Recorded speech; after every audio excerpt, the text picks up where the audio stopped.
you guys can see it in the minutes, and your last conversation was really around how do we take just the conversations that are occurring, you know, a list and a space for data, and really have it elicit actual change for the community. And so I feel that it is my job, as well as the Human Rights Commission's job as a whole, to ensure that we continue to foster a place for real change to occur.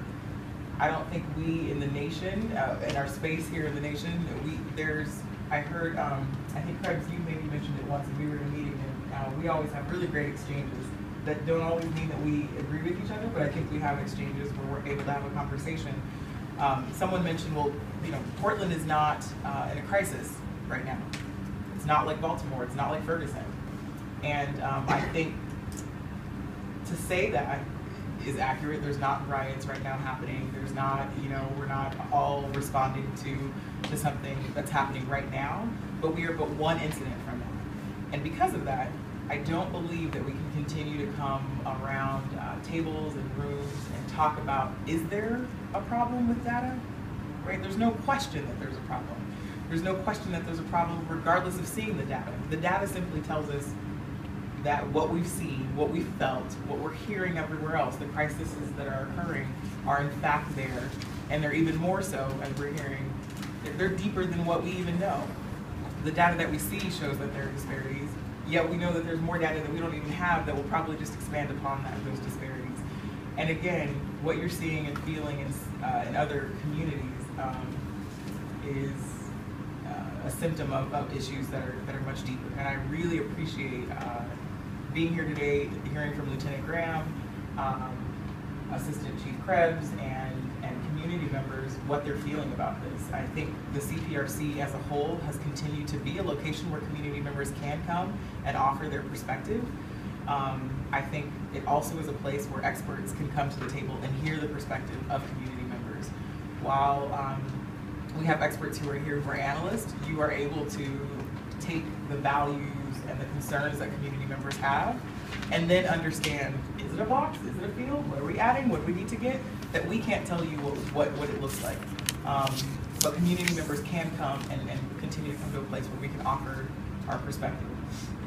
The Human Rights Commission sat down over an entire day with all 15 commissioners, I believe. I think one was out due to a family issue, but we sat together and talked about what the administration of justice work looks like to us. So the administration of justice work is different than just police relationships. It's different than just kind of accountability. To me, the administration of justice is in fact that. Justice administered to a community, and how we look and how we feel that we can expand upon that. And that within itself includes, for at least the commission, a three-pronged approach to how we look at this work.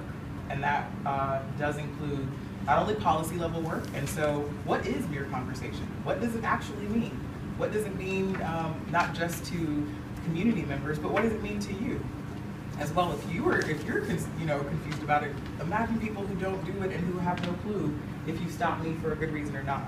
And so there's policy level work that I think is not only asking ourselves as a society, do we agree with the idea of mere conversation? Is this something that we want to ensure is a tool or not a tool for our Portland Police Bureau, for our police bureau as a whole? There's relationship building, which I think the CPRC does a fantastic job of and has done in the past, but relationships that do not allow for a healthy conversation that can include criticism is not a relationship that serves our community, especially not where it is currently sitting. And then it also includes community empowerment and education around things like, did you know mere conversations was a thing? Do you understand how to relate to that? What that means? Do you understand your rights? The idea of the administration of justice work within the Human Rights Commission looking like a three-pronged approach, or having a three-pronged approach with the philosophy around how we hope to better this in the city of Portland, is not all on the CPRC's back, right? The CPRC, as you've heard, has specific goals that are written into the DOJ. It has tasks that it has done before, but I think as a whole, we in the community are asking for more. We're asking for more than a sheet of paper that shows us what we already know and what people are mad about already. And I believe that the CPRC, based upon its history, all of the great relationships that it has built, along with some other approaches, has the capacity to really elicit change. When I look at the purpose of the CPRC and I look at the purpose of the Human Rights Commission, it is to do more than just ensure people have relationships and conversation. It is to change people's experiences in the city of Portland. That said, the Human Rights Commission will take some time as a whole to look at all of the work that we do as it relates to the administration of justice work. Right now, we currently have what's called the CLEAR group, which looks at specifically accountability within police work here in the city. And then we have CPRC.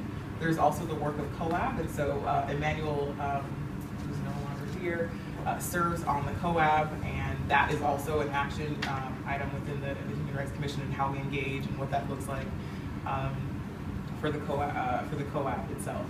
So within those three realms of work that the HRC does, a lot happens, and we also recognize that honing in at a deeper level is important to our community. This is one of the reasons why I continue to receive phone calls and emails and people telling me what's happening is not enough. I've specifically received phone calls about CPRC saying that there are benefits that have come out of it, but there's so much more room for growth. And so we as a commission will be taking a pause on some of the work that we're doing. That does not mean everything. There are a few things that will continue. We'll be taking a 3-month pause on both the work that happens within CLEAR and CPRC in an effort to come and understand at a deeper level what that 3-pronged approach looks like, not just within the HRC, but as it relates to the larger community. So there is, I think at an IPR meeting, one of these IPR meetings that you mentioned, Irene, a myriad of groups around the city that host and have kind of conversations about what's happening in the police. How, is it, are we looking at stops data? Are we looking at respect? All kinds of different things. And what we are wanting to do is to convene a conversation with all of these community groups to come together and really map out and understand what's happening at a larger level. So not just what's happening from a relationship building place because we sit at a table, but what's happening. Some folks are looking at stops data, some people are looking at IPR approaches. There are many different approaches. Our goal is to bring people together and map out what is actually occurring across the city.